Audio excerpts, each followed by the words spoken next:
Hi, everyone. Welcome to today's video message on June 7th, World Food Safety Day. I am Brittany Saunier. I'm the Executive Director of the Partnership for Food Safety Education, also known as Fight Back. And joining me today, I have the partnership's member of the board, but also researcher extraordinaire, Dr. Jennifer Quinlan. She's professor and interim chair of the Department of Nutrition Sciences and Food and Hospitality Management at Drexel University. And she is joining us today to share a little bit about some research that has been conducted recently on why people are still washing raw chicken.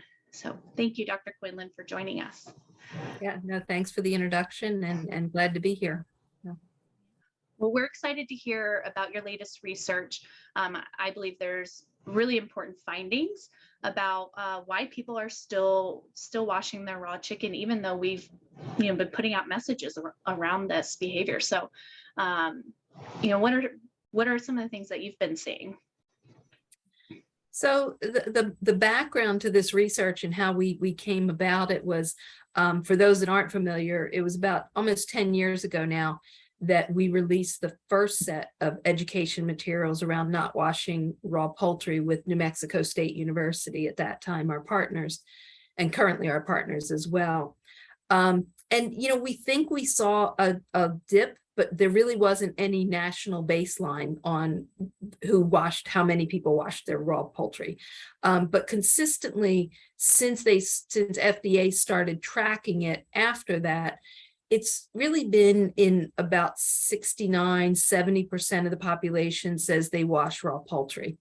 And we don't seem to see it going any lower than that. Again, our original research had said, see 90% with our population. So we think we saw a dip, but we definitely have seen a steadying off of people stopping washing raw poultry. And so we really wanted to address, why is that? And can we get that number lower than 70% or so? And so our current research is USDA funded. And so what we wanted to do was just send out a survey, and we realized we didn't just want to ask, do you wash your raw poultry? Because there's data about that. But then we wanted to say, do you know that you're not supposed to wash raw poultry? And so we sent out a survey in September of 2020 to about 2,000 individuals across the United States. And what we found was typical, and this concurred with what FDA has been finding about in our survey. 73% said they do wash raw poultry. Of that 73%, though, we then were able to take, within that 73%, what we wanted to know was whether they knew that they shouldn't be washing raw poultry. And it was interesting to us that 31% of that group were aware that they shouldn't be washing raw poultry, but they washed it anyway. But of that group, another 69% said no, they weren't aware. So this was about 900 and some people, 930 people or so. So of our original 2,000, again, a large portion said, or about 30% said they don't wash raw poultry, but we still had 930 who said they wash raw poultry, but they just didn't know that they weren't supposed to. So this was really enlightening to us, because we thought the message was out and people were just resistant to doing the correct behavior.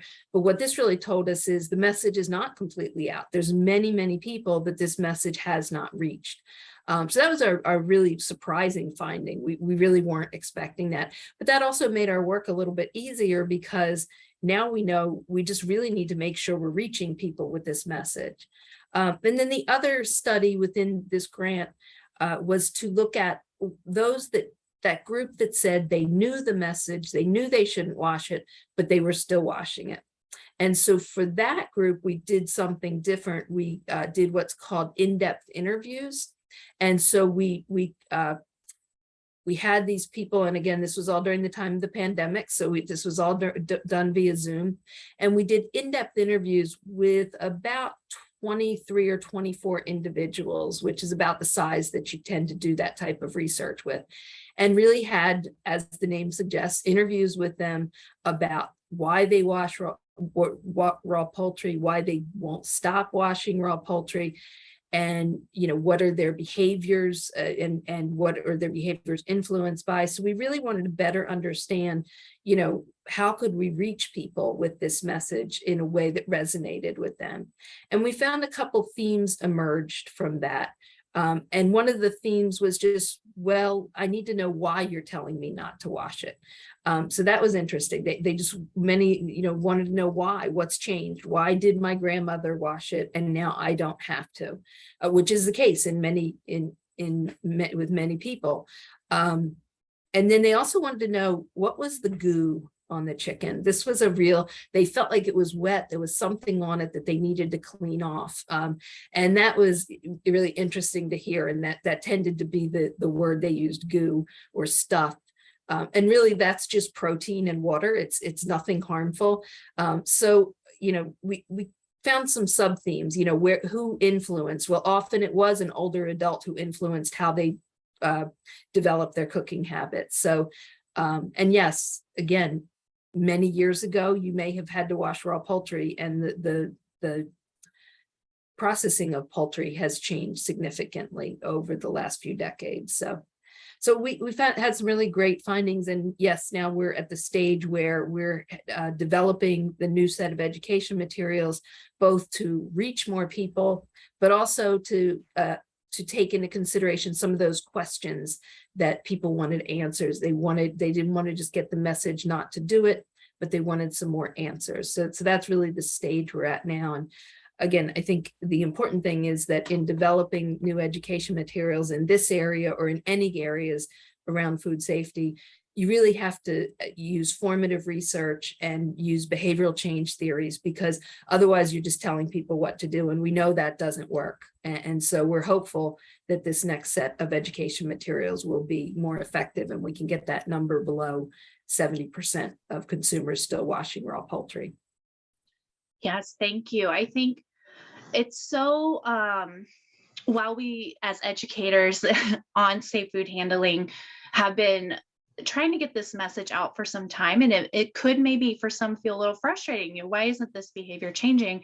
But I find it very heartening to have this data to back up that, oh, there's still a large group of people out there who just haven't been exposed yet to the message. And those who have been exposed are willing to change, quite frankly, as long as we can to convey the why powerfully. And so I hear a lot of hope out of this data to inform efforts and in education and to raise awareness on handling of safe poultry, for sure. And I do want to mention we have linked to Dr. Quinlan's study that was published on the Drexel University site here on our website, foodsafetyday.org. Today, for World Food Safety Day, we thought this would just be a great opportunity based off of these research findings to continue to raise awareness of how to handle poultry safely, including a little bit about the why. And we're excited to be working with Drexel University and New Mexico State University on some new materials that are hopeful launch here soon this year. So stay tuned.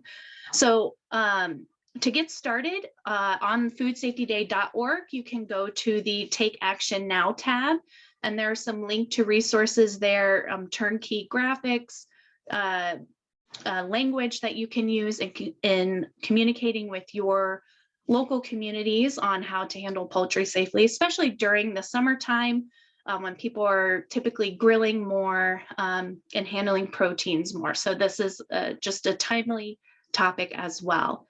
And also the theme for World Food Safety Day is safer food handling, better health. And we couldn't agree more.